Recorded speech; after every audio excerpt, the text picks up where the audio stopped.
Hey guys, welcome back to Reignited, our 1986 Chevy C10 with a 392 HEMI swapped into it that we are doing a twin turbo setup on.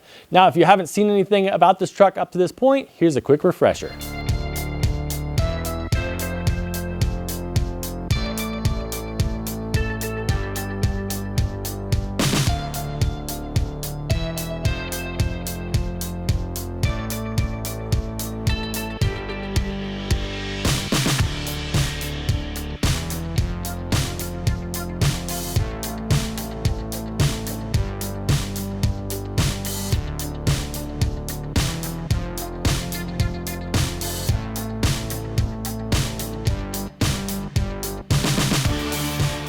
Now in this episode, we're going to focus in on the upper intake plenum and also the downpipes for the turbos. So at the end of this episode, this engine bay will be largely complete as far as the overall look. Hope you guys are excited about it. Let's get straight into it.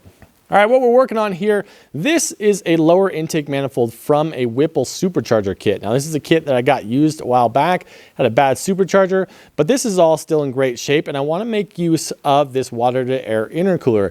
So this is all great. All I have to do is build an upper plenum for it right here that the throttle body mounts to, that both of the turbos will feed into.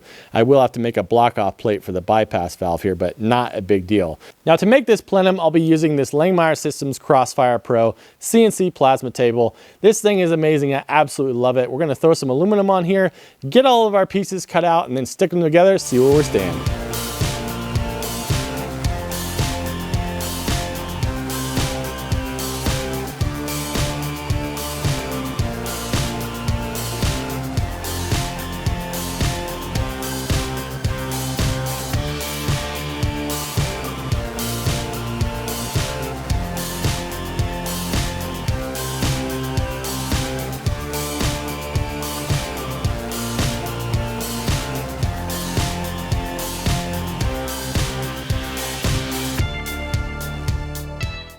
And through the magic of YouTube, we have about 85% of our pieces all cut out, ready to go for that upper plenum. The thing about fabrication that takes so much time isn't really the welding. The welding is fairly straightforward. It's all of the prep work involved to make sure the pieces are ready to go. So all the cutting, grinding, cleaning, all of that, it takes forever. But we have most of it here ready to go. First thing I'm gonna do is run a couple of test passes on some scrap pieces that I have. Try to really dial in my settings because I really want this to look nice, and it's been a minute since I've welded aluminum this thick. This is 1/4 inch plate, so I really want this to look good. So let's get that dialed in, get this thing tacked up.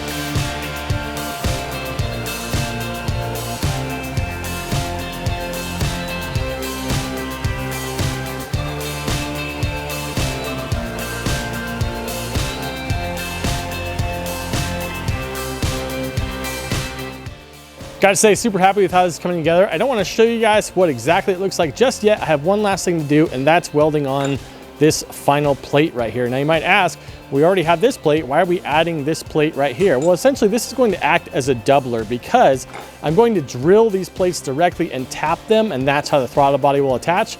So I wanted some extra thickness beyond just 1/4 inch plate. So this will be a doubler right here. Weld that guy on, and this upper plenum will be all set.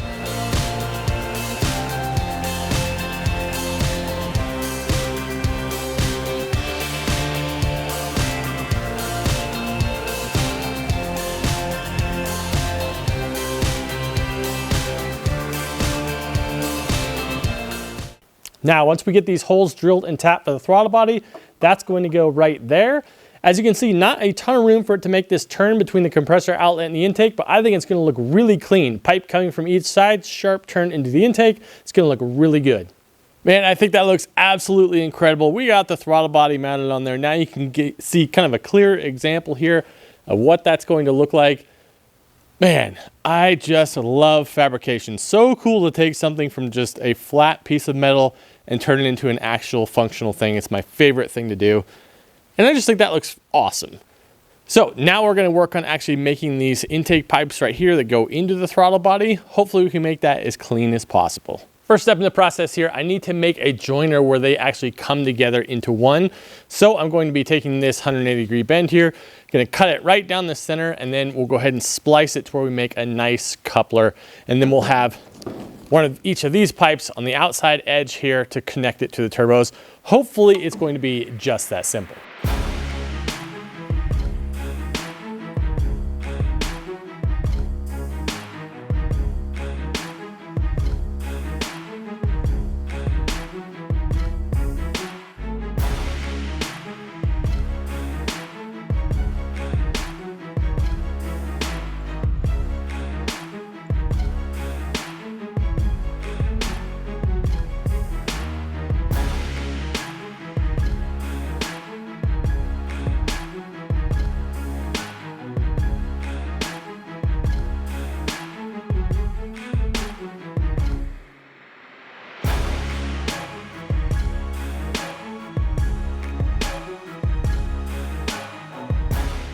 Well, I have to say, I'm actually really stoked with this. Look at that.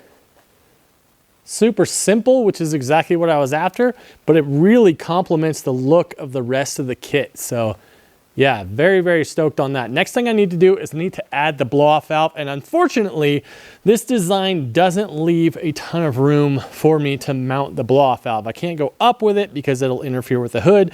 I don't really want to go on the sides here because that'll throw off the symmetrical look that I have going on. It looks like right now, my thought is I'm gonna stick it on the underside of the pipe right here. So again, it won't be symmetrical, but you won't really see it too much from the top side, and it'll maintain that symmetry from the top side look. So I think that's where I'm gonna have to put it. But overall, yeah, really happy with how that's turning out.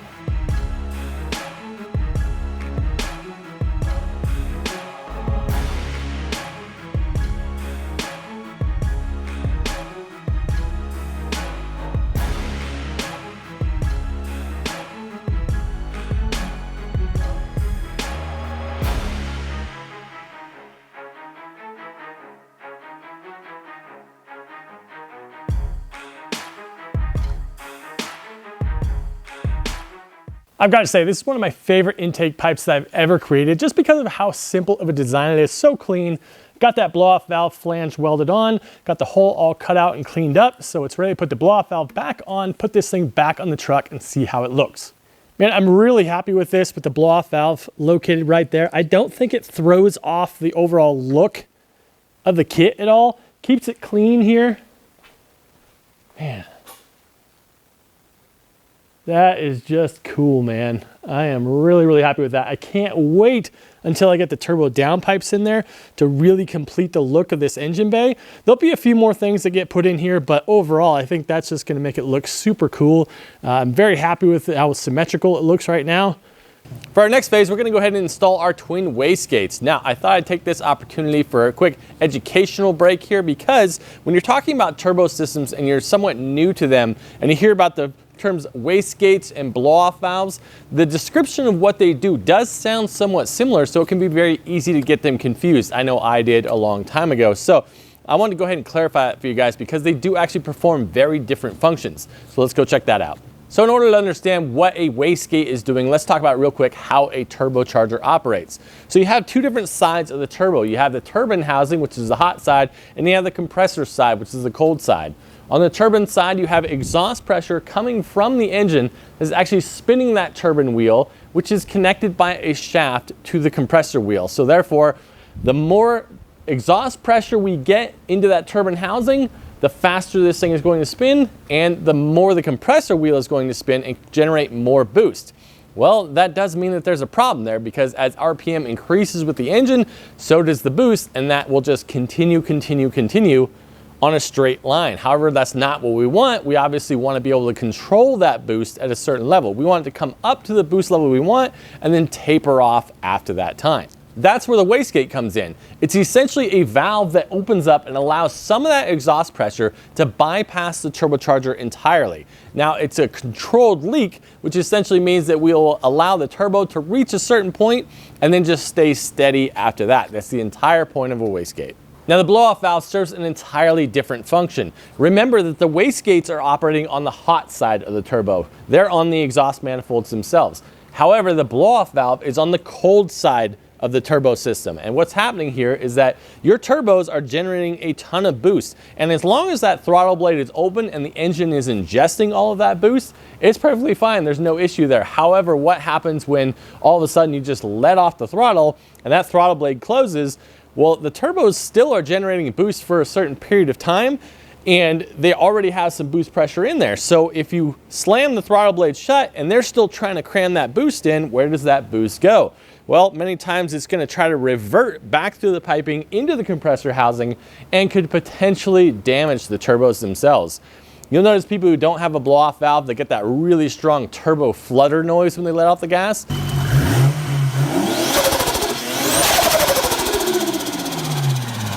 And it sounds cool, but again, you could potentially be damaging the turbo itself, so I prefer to run a blow-off valve. Plus, I think a blow-off valve sounds cool anyway. I mean, who doesn't like a good blow-off valve?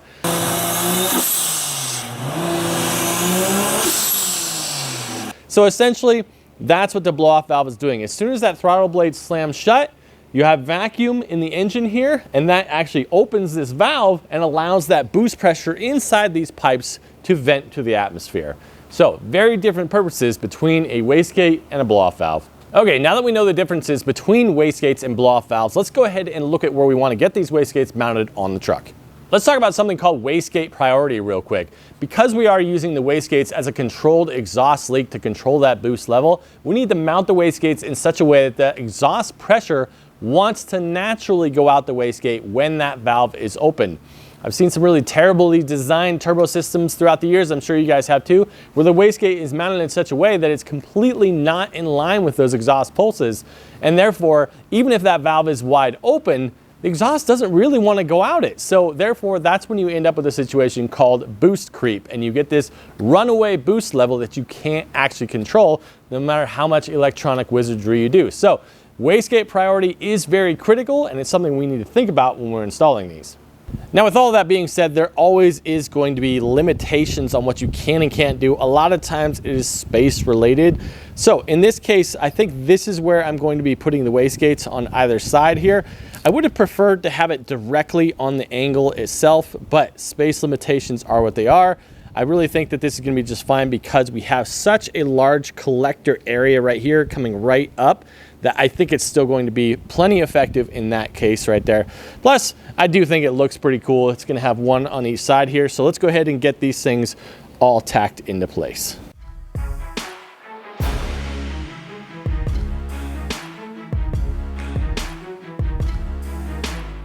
All right, we've got both our wastegates tacked into place. I think overall, I am happy with that placement. I think it kind of fits the overall look of what we're going for. Now they're just tacked into place right now, just in case I want to actually move them, but I think that's where they're going to go. Right now we're going to move on to building the downpipes, which I'm really excited about because I think the downpipes are going to absolutely finish out the look of this entire engine bay. Now the turbocharger outlets are 3-inch, so that's what the V-band is. However, I felt like 3-inch looked too small for the truck in relation to everything else. I just think they look kind of puny, and I also didn't want to have any back pressure issues whatsoever after the turbo. I want this thing to be breathing as free as possible. Therefore, I went ahead and went with one of these expanders here from Ace Race Parts that goes from 3-inch to 4-inch. So we're going to have dual 4-inch downpipes, and I really think in relation to everything else, the 4-inch is going to look a lot better on each side.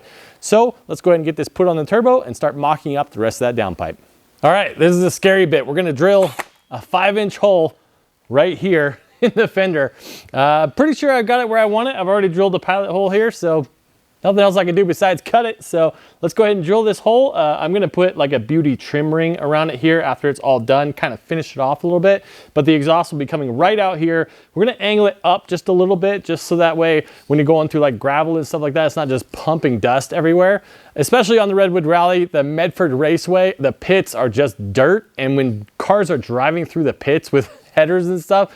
It is just a massive dust storm. So I'm gonna try to avoid that for everyone else when I'm driving this thing, but let's go ahead and cut some giant holes in my fenders.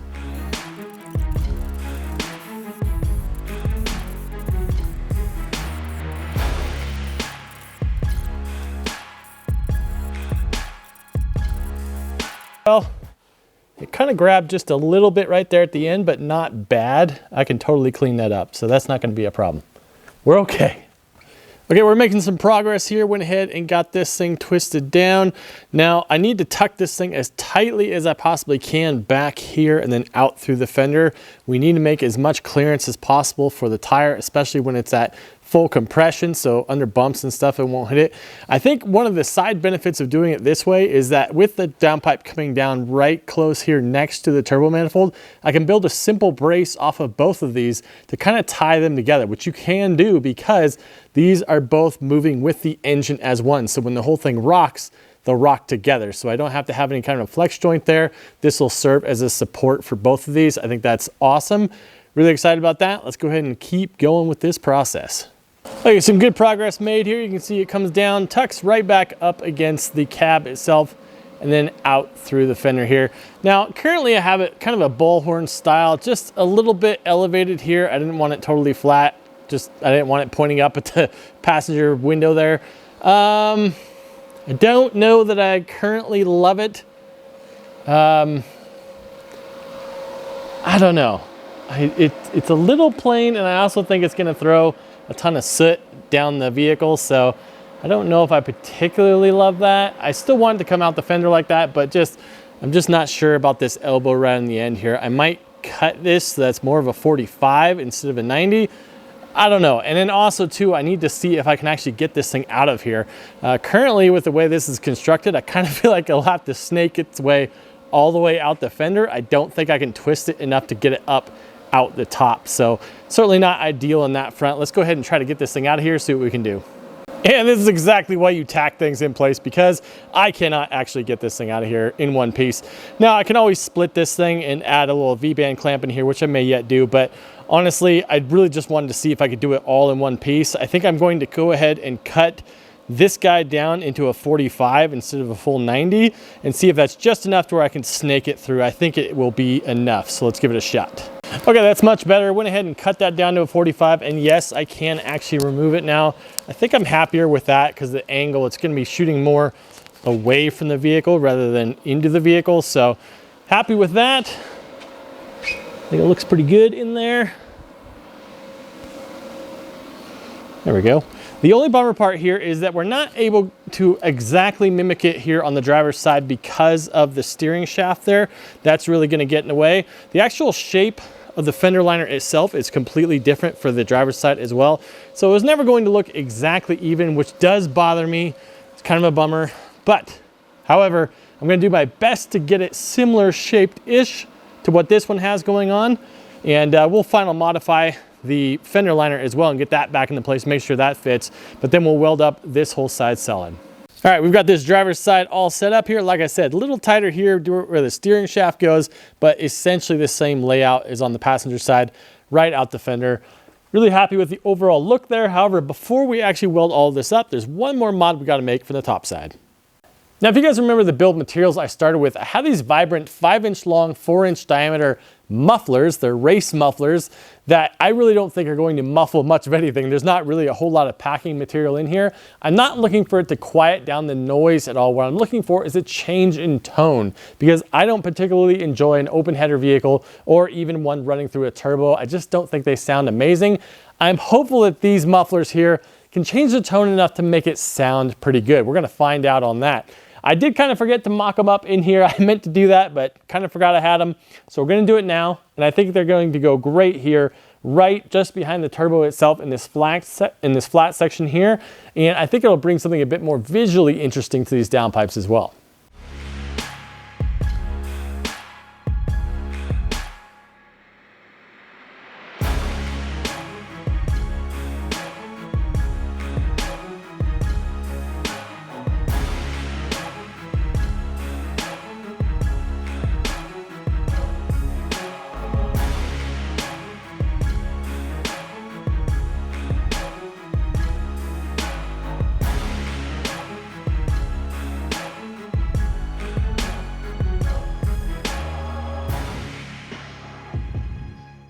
right, I've got both downpipes all welded up with the mufflers in place. Gotta say, I really do think it improves the overall look, makes it a little bit more interesting as far as these things go.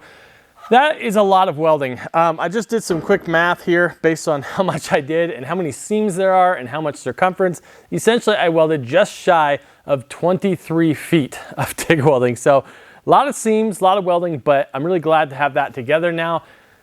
Let's get it on the truck, see how it looks. All right, I like that quite a bit. Let's take a look here. Like I said, I really think that the addition of the mufflers, for only looks sake, I think makes it a little bit more interesting than just straight tube there. But overall, I think it looks pretty good. Comes right out there. And on the other side, tucks right back in, down through the fender, and out. Can't wait to hear how this thing sounds.